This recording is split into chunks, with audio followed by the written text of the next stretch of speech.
Misalnya kita kata seorang ayah dan ibu, susah banyak buat kerja. Kalau kita tengok lah, umumnya kan, balik malam pun ada hak balik.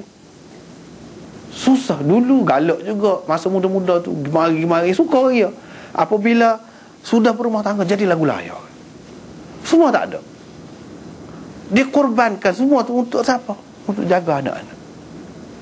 Umumnya orang gitu kan. Hak dia minat, hak dia jaga, hak dia berasa bertanggungjawab tu, dia akan jaga hak tu. Sampai mati pun dia jaga lagi. Anak dia tu dia akan lindungi. Bila dia mati dulu tak apa. Begitu keadaan orang ni kalau dia sayang. Dia tak nampak dah hak berat tu, hak susah tu. Dia kira ini amanah dia. Dia kira hak ni hak dikehendaki dia buat. Dan hak ni sesuatu yang menggembirakan dia, menyukakan dia. Hak, ada lagu ni, sifat lagu ni manusia lah. Dari satu segi zalim lah tu. Zalim ni maknanya buat nyaya. Nyaya ni dalam Quran, buat nyaya kepada diri sendiri pun ada juga. Dari satu segi nyaya kepada diri sendiri. Sebab kalau dia nak senang kan, boleh.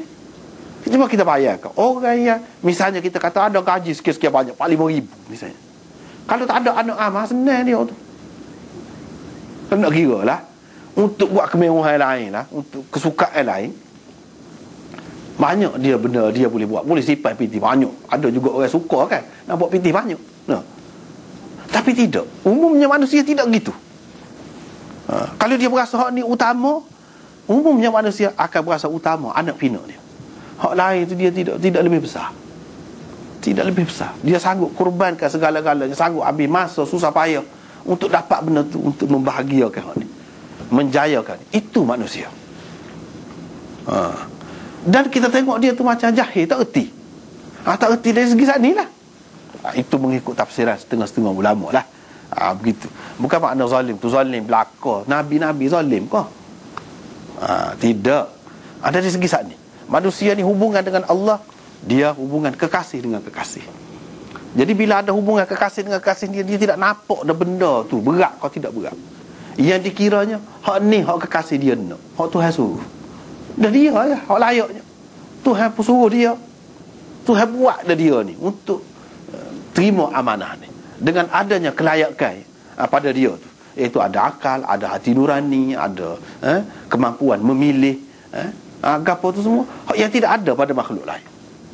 Maknanya Tuhan nak dia hak tu, jadi dia terima sajalah. Terima sajalah. Itu yang dimaksudkan dengan amanah ini. Satu. Yang kedua, amanah ini juga dengan makna fitrah. Fitrah manusia, kemanusiaan itu. Idza dhiyya'atil amanah fantaziris sa'ah. Apabila disia-siakan fitrah. Fitrah ni maknanya hak semula jadi manusia ni. Tak kira Islam ke, tak kira kafir ke, tak kira bangsa mana, gapo dia nak. Gapo dia hak dia suka. Gapo dia hak dia anggap baik. Khidmat kepada orang, nyaya kepada orang, hak mana? Umumnya hak manusia ni tahu gapo dia. Sebab dalam hadis ada disebutkan menyokong hak ni, innal amanah nazalat fi jidri qulubir rijal thumma nazala al-Quran. Amanah ini turun di dalam turun ke pangkal hati manusia. Kemudian turun Quran. Mana Quran ni kemudian? Hak Tuhan bui kepada manusia dulu fitrah. Hak tu Tuhan bui. Kesucian diri, nak kepada kebenaran, takut. Dia ada tu kan? Fitrah ni apa dia? Kita kata naluri. Semula jadi manusia tu. Hak ada pada setiap manusia. Takut, sayang, suka, sedih, bimbang. Semua ada tu, semua ada. Bahagia, dan macam-macam lagi tu semua ada tu. Hak ni dulu turun. Maknanya Tuhan buat manusia tu gitu dulu. Fitrah ni kalau dalam keadaan asal dia, dalam keadaan tidak terganggu, bila mari Quran mudah dia terima. Bila mari wahyu dia mudah terima. Tetapi kalau dia sudah punah, fitrah tu sudah punah, maka payah. Dia sudah jadi gelap. Kalau tidak dia masih putih lagi. Masih putih lagi. Itu maksudnya. Jadi misalnya kita kata kalau masyarakat tu sudah rusak dah, jadi Menikah dengan mak sendiri, dengan adik-adik sendiri. Itu rusak dah tu. Fitrah manusia tu. Dalam dunia ni ada mungkin hak lagu tu, tapi tak ramai. Kalau kita nak kata satu kerajaan tu membenarkan, kerajaan kafir sekalipun, dia membenarkan orang nikah mak dengan anak. Mana ada dalam dunia? Mesti orang tentang hak tu, kafir sekalipun. Sebab apa? Itu bercanggah dengan fitrah manusia. Itu fitrah. Hak tu dulu ada. Kalau selagi dia tu bersih, banyak sudut lah, itu salah satu. Hak lain-lain pun gitu juga. Hak lain-lain. Kalau selagi dia bersih, misalnya hak rusak dengan kepercayaan kepada apa nama ni, syirik, tu rusak tu, fitrah dia jadi punah. Syirik tu bukan asal. Bukan asal tu, benda-benda yang merosakkan fitrah. Bila dia ada tu, payahlah perai kita nak boleh memahamkan dia tu, nak pujuk dia tu, bukan main soal jawab, payah. Tapi kalau orang tu tak ada, kosong, mudah. Dalam keadaan hak semula jadi, hak asal dia tu, bila dia ada takut, dia tahu. Bila takut, api takut. Kalau hak besar lagi, lagu mana? Kau takut. Itu semula jadi manusia. Api dalam dunia ni kamu takut dah, panah dah. Api neraka ada lagi. Hak lebih besar, tak takut. Kau takut lagi lah. Suka dalam dunia ni nak? Nak, semua nak. Tapi suka ni tidak suka mutlak, tidak suka yang bersih. Tak. Dia bercampur bau. Nak ke tidak? Kalau suka semata-mata, syurga. Nak, semua nak. Tengok kan? Fitrah, semua nak hak suka ni. Agama panggil koyak, suka ni bukan sini saja. Ada lagi lepas pada ni. Tidak rugi kalau kamu ikut agama. Siapa dia tak sih lagu tu? Tak sih apa? Bodoh lah tak sih lagu tu. Kesukaan yang abadi daripada dunia sampai bila-bila. Suka. Jadi mudah kalau Quran mari royak, syurga ada, neraka ada. Mudah. Kalau orang ni dia ada. Tapi kalau dia sudah tak ada perasaan takut, perasaan hormat kepada orang, perasaan sayang, tak ada, anak dia sendiri pun dia boleh buat macam-macam. Hak semula jadi manusia tak boleh, dia tak akan buat lagu tu kepada orang-orang dia ada, mesti ada hak dia sayang. Kalau hak dia sayang tu orang buat nyayang lagu mana? Kan dia berasa tak boleh. Orang lain pun lagu tu lah juga. Mudah. Bila Quran mari dia ayat lagu tu, mudah. Itu juga makna fitrah, makna amanah. Bila amanah disia-siakan, maksudnya fitrah tu. Misalnya ibu dengan anak tak boleh kahwin. Semua bangsa mana pun, agama mana pun tak ada kata boleh. Kalau hak tu duduk ada lagi, maka molek lah. Begitu juga memang suami isteri, dia ada hubungan suami isteri, tetapi hubungan ini semua fitrah manusia tu, di mana-mana pun, bangsa mana, agama mana pun, dia tidak buat secara terbuka di hadapan orang. Dia tidak buat lagu tu walaupun halal pun. Itu fitrah manusia. Tapi kalau sekiranya jadi lagu lain, adalah hadis akan datang. Bukan sekadar tu, hak haram pun buat secara terbuka, itu makna sudah rosak dah tu. Fitrah sudah rosak. Bila sudah rosak, nantilah. Ambil harta orang ambil harta kita tak suka kan? Sedih. Kita nak marah. Tiba-tiba jadi amalan umum. Ambil harta suka, tak ada apa, tak ada seragam. Rosak dah tu. Fitrah rosak dah tu. Bila fitrah rosak, banyak. Bukan satu sudut, luah tu, luah dalam semua perkara. Dalam semua perkara.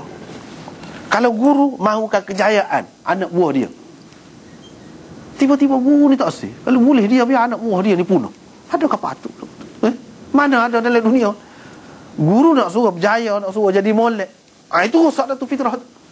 Ada juga pak ajar hak tak molek tu, guru juga namanya. Itu rosak dah fitrah. Kalau lagu ni dalam semua sudut ni ada punah hak asal ni. Hak asal ni diterima oleh semua bangsa, semua agama. Tunggulah kiamat. Itu maksudnya. Jadi tunggulah kiamat. Kiamat ni apa makna? Kiamat besar hak sengerti tu ke, ataupun kiamat kecil?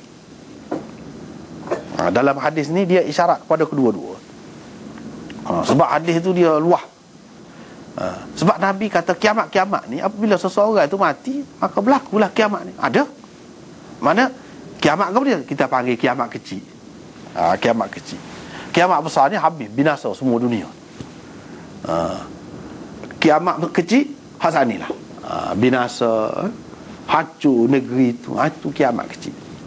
Kalau dalam satu negeri tidak umum, hak rosak fitrah saat ni ataupun amanah tu disia-siakan tadi, tidak di semua dunia, tapi di satu negeri. Negeri tu hak hancur.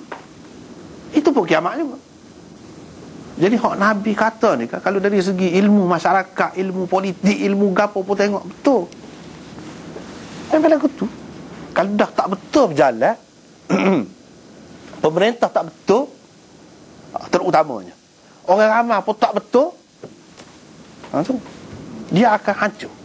Gapo-gapo pun, sistem apa pun, organisasi apa pun, dia akan berlaku pecah, kocah. Itulah yang dikatakan kiamat kecil. Hak besar tu apabila umum semua dalam dunia ni berlaku lagu tu. Bila tak ada orang Islam, dalam hadis disebut bila tak ada orang kata Allah, Allah. Mana tak ada orang Islam. Bila tak ada orang Islam, tak ada paduan lah. Bila tak ada paduan tu, hak fitrah tadi kocah habis. Amanah tadi pun tak tahu gapo dah. Orang kira penting diri sendiri saja.